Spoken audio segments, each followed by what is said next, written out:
नमस्कार दोस्तों, आज हम पवित्र नगरी काशी के बारे में और वहाँ के राजघराने के बारे में कुछ सत्य जानते हैं। काशी का नाम एक प्राचीन राजा काशा के नाम पर पड़ा, जिनके साम्राज्य में बाद में प्रसिद्ध और प्रतापी राजा दिवोदासा हुए। ये भी कहा जाता है कि पहले यहाँ ऐसी लंबी घास होती थी जिसके फूल सुनहरे रंग के होते थे, जो नदी के किनारे फैले हुए जंगलों में बहुत बड़ी मात्रा में पाए जाते थे। काशी को कई बार काशिका भी कहा गया। काशी दरअसल घने जंगलों से घिरा हुआ एक किला था, जिसे हम बाद में जानेंगे। सामान्यतः वाराणसी शहर को कम से कम 3000 वर्ष प्राचीन तो माना ही जाता है। ये नगर मलमल और रेशमी कपड़ों, इत्रों, हाथी दांत और शिल्प कला के लिए व्यापारिक एवं औद्योगिक केंद्र रहा है। आधुनिक बनारस राज्य की स्थापना श्री मनसाराम ने की थी। ये एक भूमिहर ब्राह्मण थे। इनका गोत्र गौतम था। कहा जाता है कि करीब 1000 साल पहले इनके पूर्वजों को किसी साधु ने भविष्यवाणी की थी कि इनके वंशज भविष्य में काशी क्षेत्र के राजा होंगे। इनका पैतृक परिवार निवास बनारस के समीप गंगापुर नाम के स्थान में बताया जाता है। गंगा के पूर्वी तट पर 1742 में राजा मनसाराम द्वारा रामनगर किला स्थापित किया गया था। स्वतंत्रता प्राप्ति के बाद अन्य देशी रियासतों की भांति यहाँ भी राजतंत्र की समाप्ति हो गई और बनारस स्टेट देशी रियासत का भी भारतीय गणराज्य में विलय हो गया। रामनगर का किला वाराणसी के रामनगर में स्थित एक प्रसिद्ध किला है। ये तुलसी घाट के सामने गंगा के पूर्वी तट पर स्थित है। बलुआ पत्थर यानी लाल पत्थर की संरचना वाले इस किले का निर्माण 1750 में काशी नरेश राजा बलवंत सिंह द्वारा मुगल शैली में कराया गया बताया जाता है। यहाँ 18वीं शताब्दी से ही काशी नरेश रह रहे हैं। ये वाराणसी से 14 किलोमीटर और बनारस हिंदू विश्वविद्यालय से 2 किलोमीटर की दूरी पर स्थित है। किले तक जाने के लिए पैंटून पुल बनाया गया है, लेकिन अब पक्का पुल भी बन गया है। मानसून के मौसम के दौरान किले में जाने के लिए केवल नौका सेवा सुलभ है। वाराणसी आने वाले पर्यटक रामनगर का ऐतिहासिक किला देखने जरूर जाते हैं, जिसने इस काशी नगरी को एक नया रूप दिया। महाभारत काल के दौरान रामनगर ही वह स्थान था जहां वेद व्यास रहकर तपस्या किया करते थे। यह किला 18वीं शताब्दी में ऋषि के प्रति समर्पण या कहें डेडिकेशन के रूप में मनाया गया था। किले की दीवार पर शिलालेख 17वीं शताब्दी के हैं। 18वीं शताब्दी तक यहाँ भगवान राम के जीवन की कहानियों का मंचीय प्रदर्शन होने लगा और इस तरह इस स्थान को रामनगर का नाम मिल गया। उससे पहले इसे व्यास काशी कहा जाता था। काशी नरेश अपने परिवार के साथ किले में रहते थे और उन्होंने बाद में किले के अंदर कई मंदिरों का निर्माण भी कराया। शाही शासन के अनुमूलन के बाद ये किला अब पर्यटकों के लिए खोल दिया गया है। वर्तमान शाही परिवार अभी भी किले के अंदर रहता है। काशी के नरेशों की सूची और उनके राज्य का आरंभ और समाप्ति कुछ इस तरह है।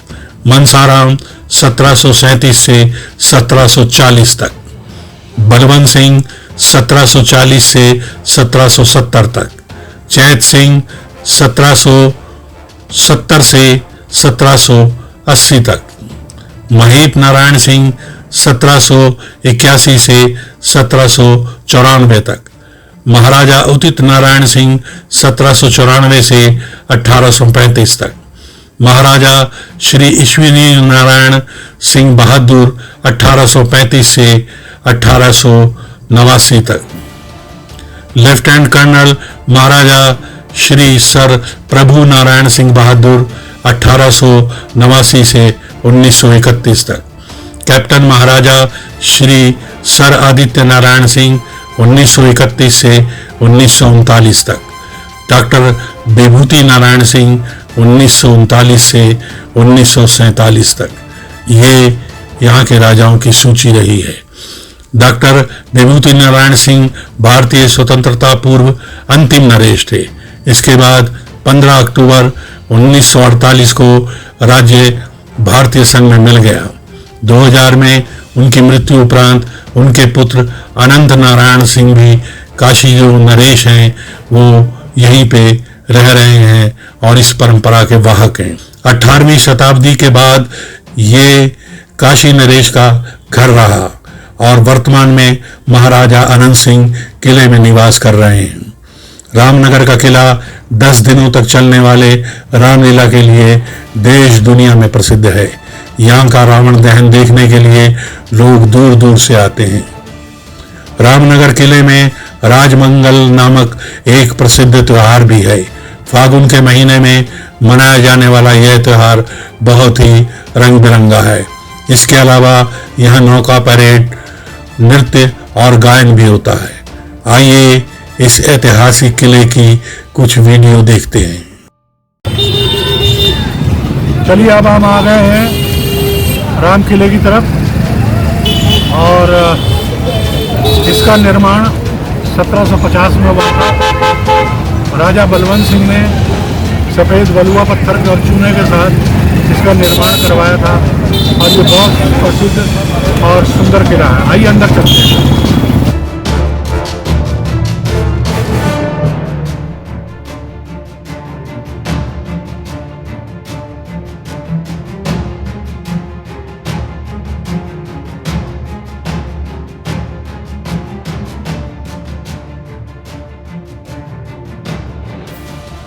ये हम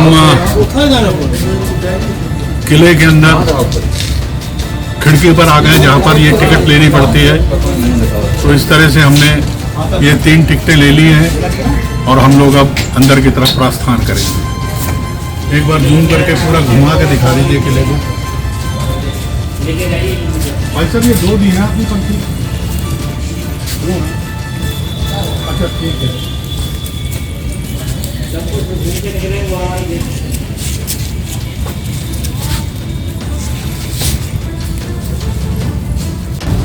ये इस समय हम किले के अंदर आ गए हैं, लेकिन अफसोस इस बात का है कि किले में फोटोग्राफी बिल्कुल अलाउ नहीं है और वीडियो बनाना तो कतई अलाउ नहीं है। अंदर विदेश की रोल्स रॉयस से लेकर बेहतरीन एक से गाड़ियाँ, बग्गियाँ, हौद, पालकी, ये सब चीज़ें हैं और ये सब वो चीज़ें हैं जो राजा लोग इस्तेमाल करते थे। उनकी तोपें, उनकी बंदूकें, उनके हथियार सब कुछ अंदर है। तो इस समय हम ये देखेंगे कि बाहर से ही मैं आपको दिखा देता हूँ। ये पूरा किला है जो आप देख सकते हैं किस तरीके की बना हुआ है। ये उस ज़माने में यहाँ पर जो है आपको अगर देखने को मिलेगा तो कुछ एनक्रोचमेंट भी हो गई है। यहाँ कुछ लोगों ने अपने उस तरफ अगर आप देखेंगे तो अपने मकान बना लिए हैं, जबकि वहाँ अस्तबल हुआ करते थे। तो इस तरह से बहुत सी चीज़ें ऐसी हैं जो इसमें से वक्त के साथ साथ ख़त्म कर दी गई हैं और हटा ली गई हैं। तो राजा बलवंत सिंह का ये एक ऐसा किला है जिसने पूरी दुनिया में अपनी छाप छोड़ी और इसकी गाड़ियाँ, इसकी बग्गी, साजो सामान सब कुछ बेहतरीन रहा। आइए आपको गंगा जी दिखाते हैं।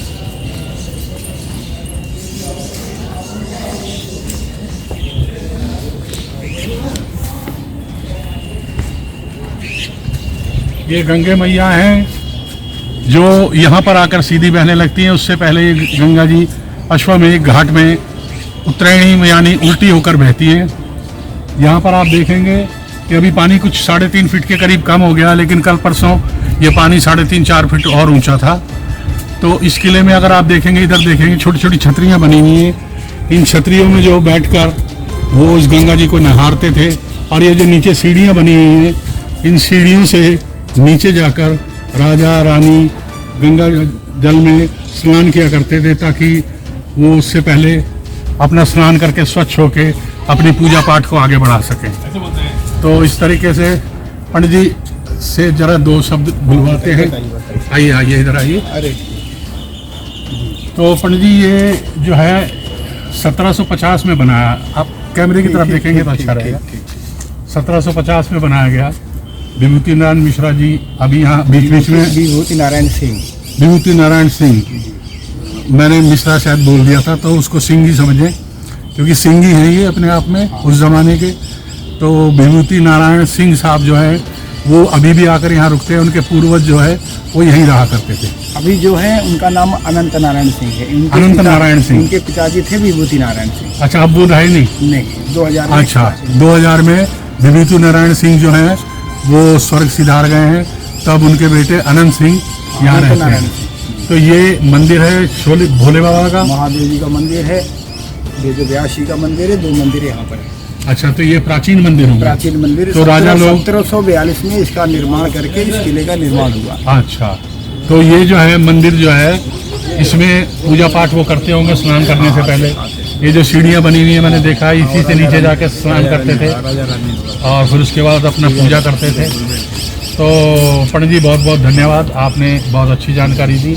यहाँ तो गंगा उत्तरायणी नहीं होती ना? नहीं, गंगा उत्तरायणी है, अभी भी उत्तरायणी है? हाँ, अश्वमेध घाट से वहाँ उल्टी बहती है गंगा? नहीं नहीं नहीं नहीं, उस कार्नर से लेकर के आप उस कार्नर से लेकर के और आपका राजघाट तक उत्तरवाहिनी गंगा है। अच्छा, आपको जो जल्दी मिलेगा नहीं उत्तरवाहिनी गंगा। पूरी दुनिया में कहीं नहीं है नदी उल्टी बहती हुई? तो यहाँ पर उत्तरवाहिनी गंगा है, हमेशा बहती है। अच्छा अच्छा, हाँ, काशी में उत्तरवाहिनी गंगा है। अच्छा, कहीं आप देखेंगे पूरब में है, कहीं पश्चिम में है, कहीं दक्षिण में है।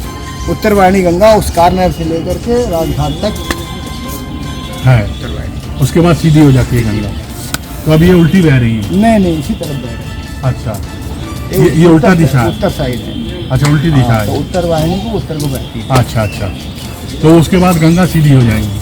तो दुनिया का यही स्थान है एक ऐसा है जहाँ पे गंगा जी उल्टी बहती हैं और इसलिए हम देख सकते हैं उत्तर की तरफ बह रही है, इसलिए तो इनको उत्तरवाहिनी गंगा कहा जाता है। यहाँ तक पानी आ जाता है, यहाँ तक पानी आ जाता है। 2013 में यहाँ तक आ गया था, तो इसके ऊपर में। अच्छा, तो आइए। अच्छा जी, नमस्कार।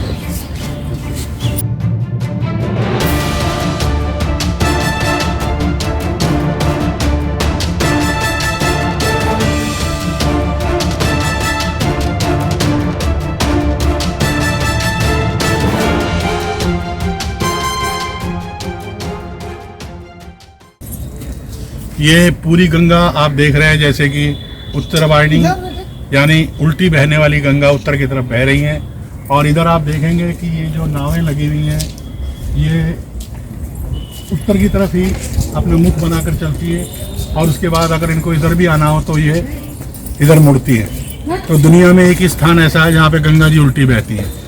तो यहाँ आसपास किले के आसपास अगर आप देखेंगे तो पहले जंगल हुआ करते थे और ऊपर जो अगर आप छज्जा देख रहे हैं जो उसमें महारानी जी जो है बैठकर और राजा जी बैठकर गंगा जी को निहारते थे और गंगा जी पहले बिल्कुल इसकी दीवार से सटकर वहाँ तक चलती थी और अब ये पानी कम हो गया है, गंगा थोड़ा अपना पीछे हट गई है।